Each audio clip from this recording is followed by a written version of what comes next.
So hello guys, kumusta ulit? And welcome to my video vlogs. And today I will going to show you how to make a very simple recipe naman ng apple strudel. Yung apple strudel usually mababay mo yan sa mga ano sa SM, yung mga bakery sa SM. Yan. And meron din yata sa Starbucks.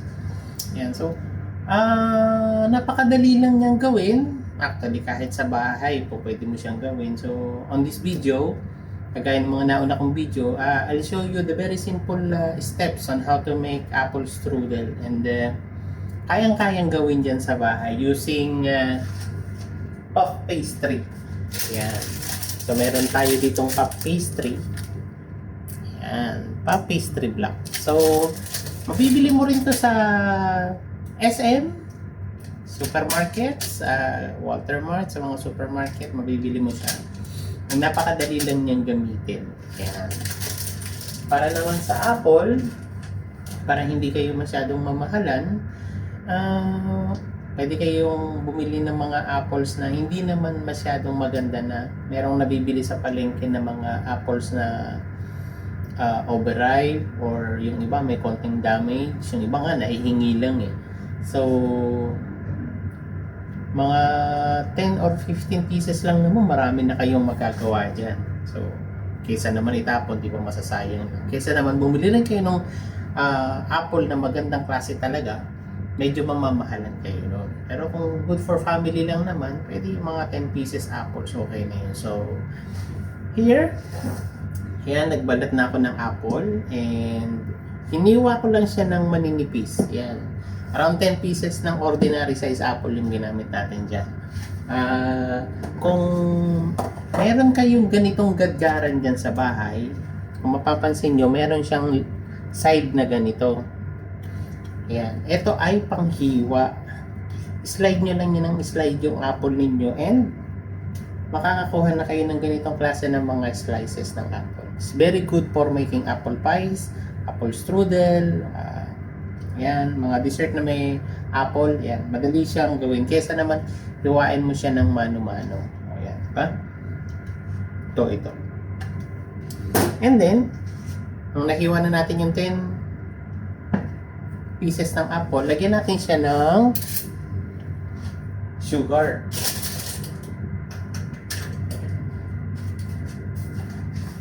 Yan, teka lang po, tayo ng sugar.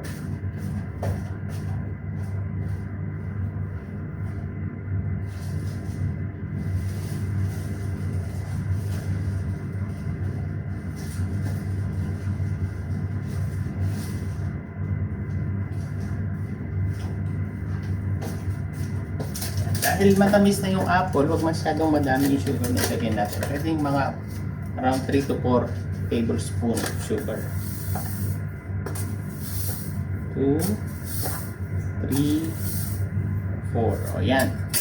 4 tablespoon ng sugar. And also, ang magpapasarap sa kanya ay cinnamon. So, kuha tayo ng cinnamon. Also, huwag masyadong madami kasi yung cinnamon po kasi mapait siya pag sobrang dami yung nilagay nyo. Kung meron siyang pait factor kapag marami siyang nailagay.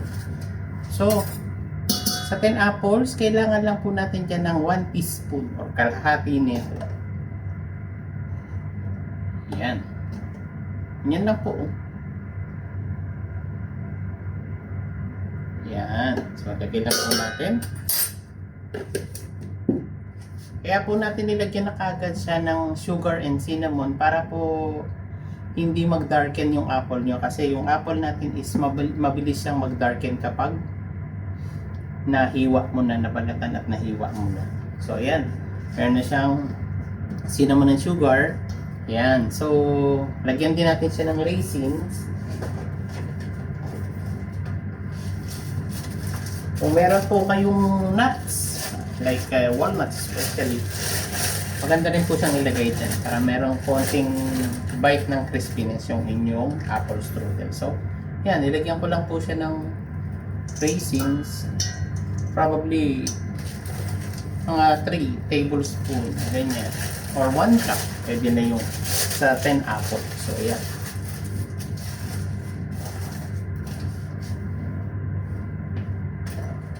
So, okay, mimix lang po natin para make sure po na mahalo natin na mabuti yung ating apple slices para hindi na po siya mangitim. Ayan.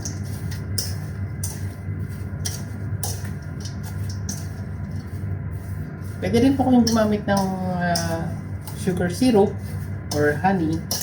Okay din po yan.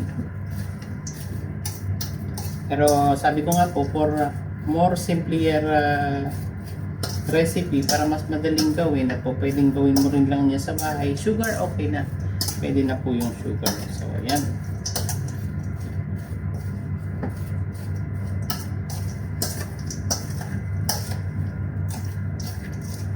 So, yan na po. Set aside lang natin and prepare natin yung puff pastry naman or molding. Okay? Balikan ko po kayo. So, ayan. This time po, na-defrost na natin itong ating puff pastry. Malambot na siya. So, ready na siya for molding. So, pakita ko po sa inyo kung ano yung itsura niya. And, mostly naman po, ganito rin yung mga nabibili natin sa groceries sa mga supermarkets.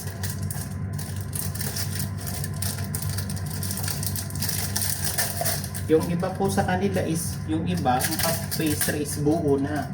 Yung iba naman is hiwa-hiwa na. Parang ganyan, hiwa-hiwa na. Ayan.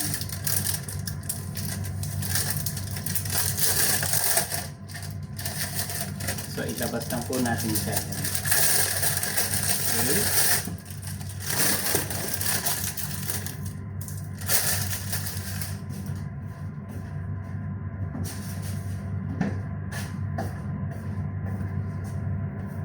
So, yan po. Kailangan natin ng mag-flour sa ating working table kasi dumidikit din to eh. Dumidikit po siya. So, i-flour lang natin yung ating working table. Yan. And then, this one po, we will try to make 2 pieces ng apple strudel. So, hatiin natin siya in half.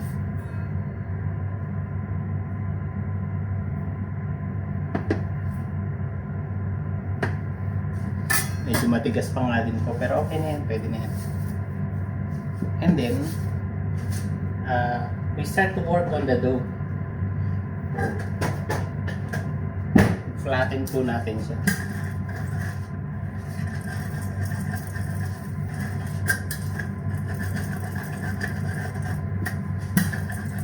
Yan ako, medyo matigas pa nga po yung dough.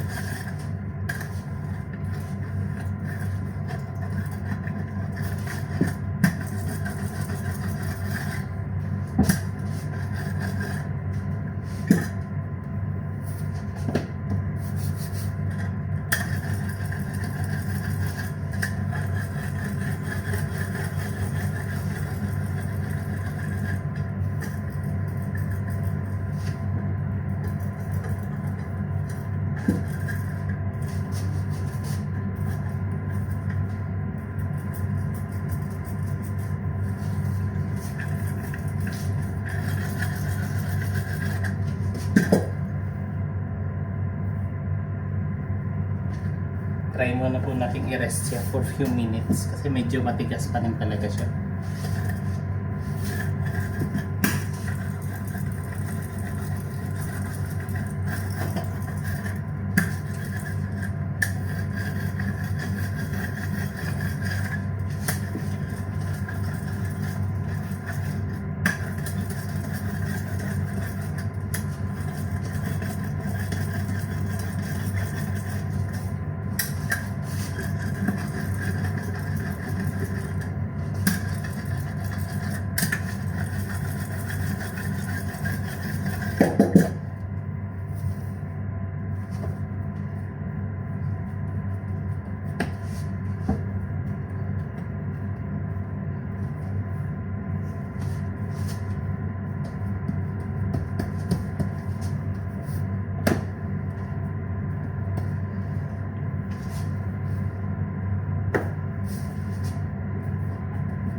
So yan, medyo matigas pa po yung ating dough. Rest lang po muna natin for few minutes para mas madali natin siyang mamold. Balikan ko po kayo.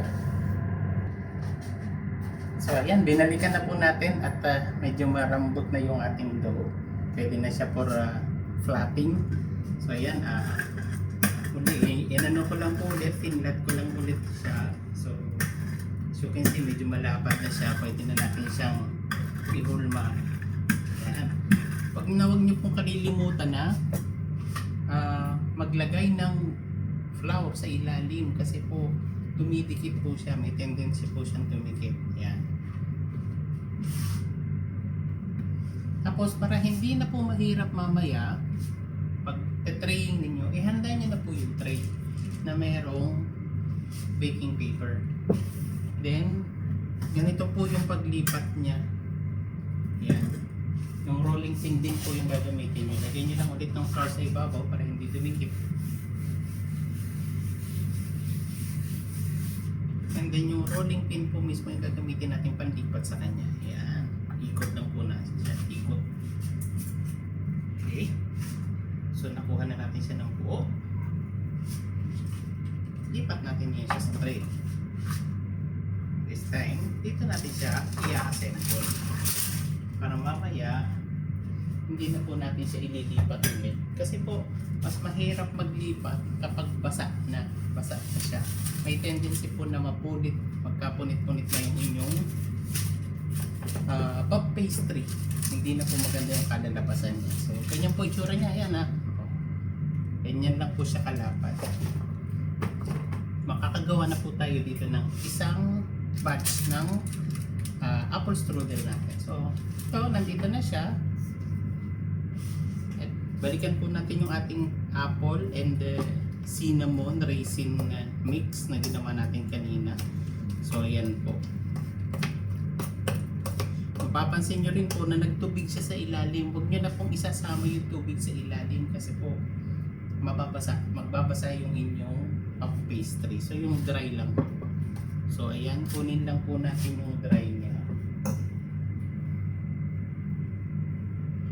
I-assemble lang po natin siya sa ibabaw nitong puff pastry. Sa kalahating side nyo lang po ilagay.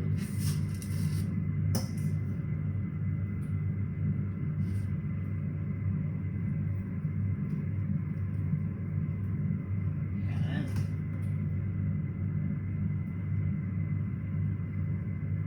This one po, I'm sure kids will love this one. And not to mention healthy siya kasi apple siya. Para sa mga kabataan na hindi mahilig kumain ng prutas, nabibigyan nyo na siya ng daily dose ng apple niya sa paggagawa ng ganitong klase mga dessert na hindi mo na kailangan pilitin siya na kumain ng prutas kasi andito mas masarap pa. So ayan, fold lang po natin siya, fold natin yan, and then prepare po tayo ng 1 piece of egg. I-beat natin siya.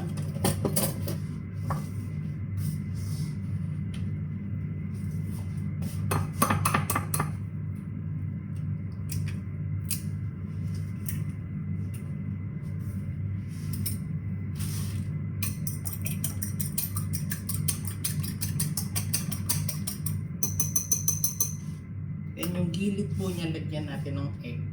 Yung gilid po niya. Bakit po? Para po magdikit siya. Kasi isi-seal po natin siya. Ayan. Egg wash lang po natin yung gilid niya. As you can see po, komportable akong gumawa dun sa aking dough kasi nalagyan ko siya ng dough. Hindi siya nagbibikit-bikit. Magiging problem nyo lang po kasi minsan dito sa ganitong klaseng dough is kapag nalusaw na siya ng todo, ang bilis niya magdikit-dikit. And pag dumikit siya doon sa isang part, hindi nyo na po siya matanggal. So yan. So seal lang po natin siya. Pwede nyo pong i-fold ng ganyan, or kung hindi naman kayo masyadong marunong, i-fold nyo lang siya ng ganyan. Tupiin nyo lang yung gilid. Yan. Tupiin nyo lang yung mga gilid.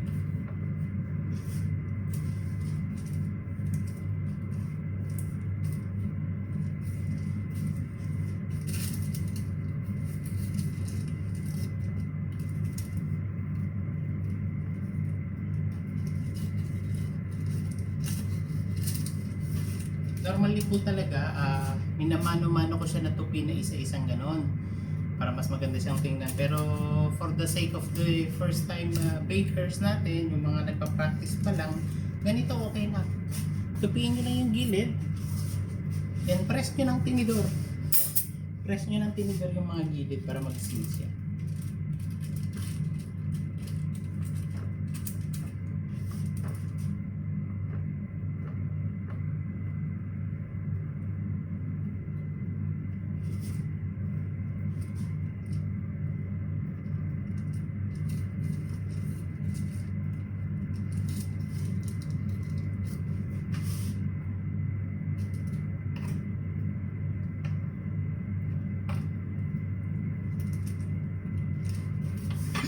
So yan, meron ka na pong first batch ng iyong apple strudel.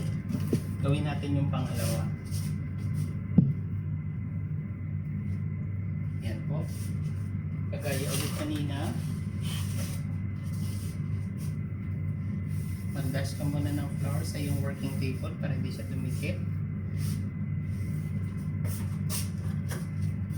Then, i-rolling pin lang natin siya ulit.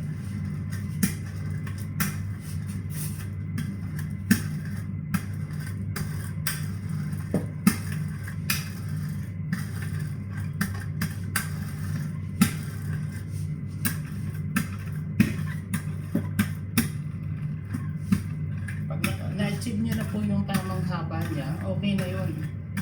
Mas maganda kung mas malapad kasi mas marami kang space to work on your apple strudel. Mas makapal at mas malapad siyang tingnan.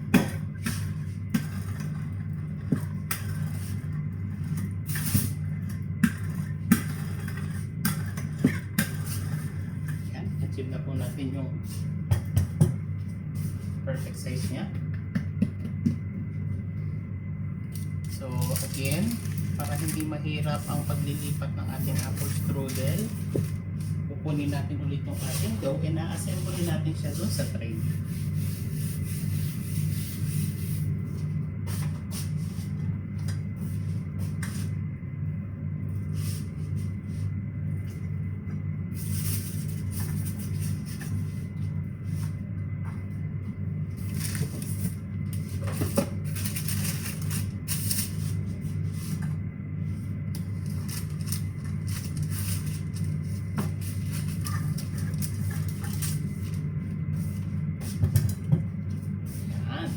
So, halos parehas lang yung size na sa nauna. So, kagaya ulit kanina, yung another half ng apple na ginawa natin.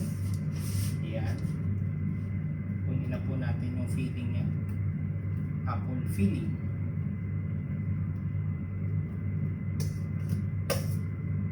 As much as possible po, huwag nyo na pong isama yung juice niya, yung fluid niya. Kasi pag i-bake po natin siya mamaya, sagi ang inyong pastry, basa.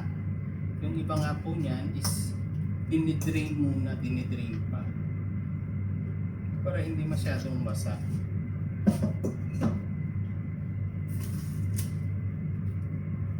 Yan ako, medyo marami, mas makapal tong ating second batch.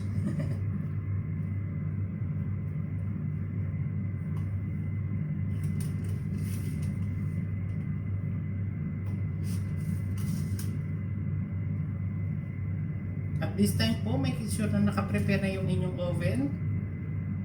180 degrees lang po yung temperature para hindi mabigla yung pagka-bake. Hindi po natin kailangan ng sobrang taas na temperature kasi maaaring sunog na yung inyong pastry. Medyo hilaw pa yung inyong apple. Maganda rin naman po sa apple strudel na medyo crispy pa yung apple, malutong pa. Pero mas maganda rin naman po yung luto na yung apple. So ayan po. Kaya na kanina, inassemble natin ulit. And then i-egg wash lang po natin ulit yung mga gilid para magdikit.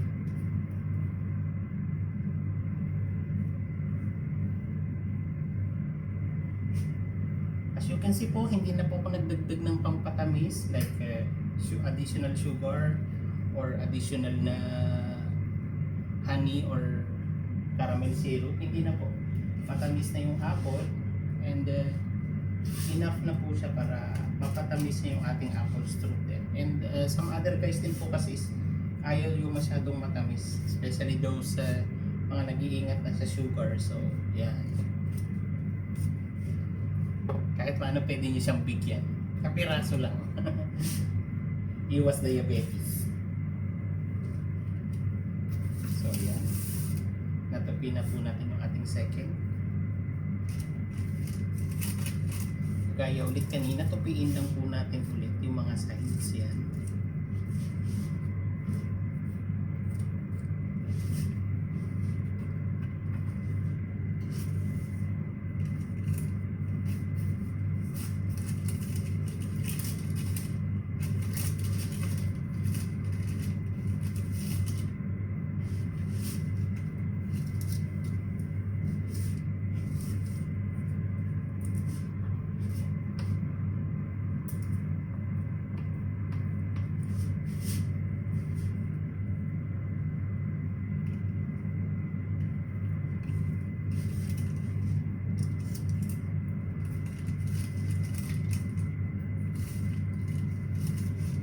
So, hindi mo na po kailangan pumunta ng Starbucks or French Baker or ano pa ba yung mga magagandang bakery sa atin na meron nito. So, at home, pwede mo na siyang gawin. It will not going to take you much cost kasi pwede ka naman bumili ng mga apples na kagaya na sinabi ko kanina, mga apples na hindi naman magagandang klase, kahit yung mga lamok sa palengke pwede mo siyang bili. So ayan, i-egg wash lang po natin yung ibabaw.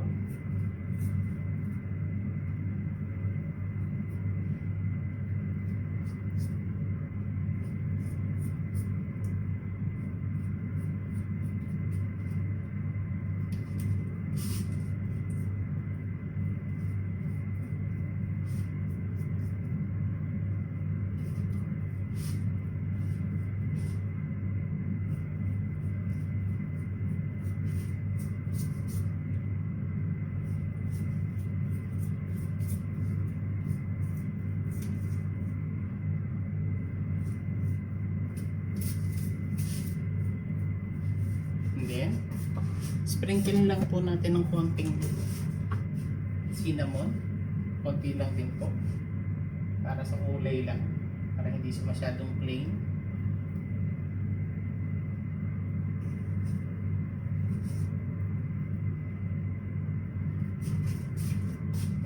And sugar.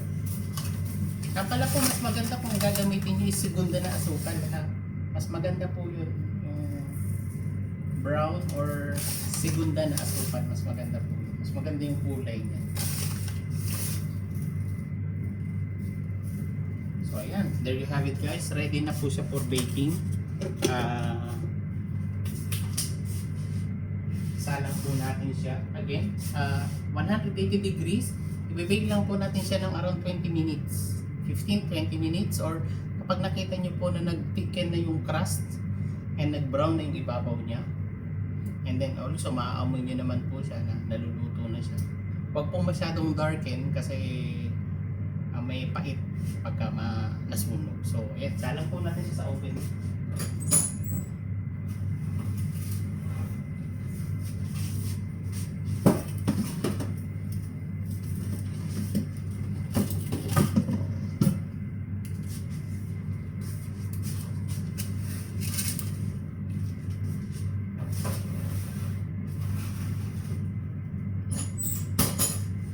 There you have it guys. Welcome po kayo for revealing the final product natin. So ayan, it is almost 25-30 minutes na po over. So we will check our product na po. Reveal na natin yung ating finished product.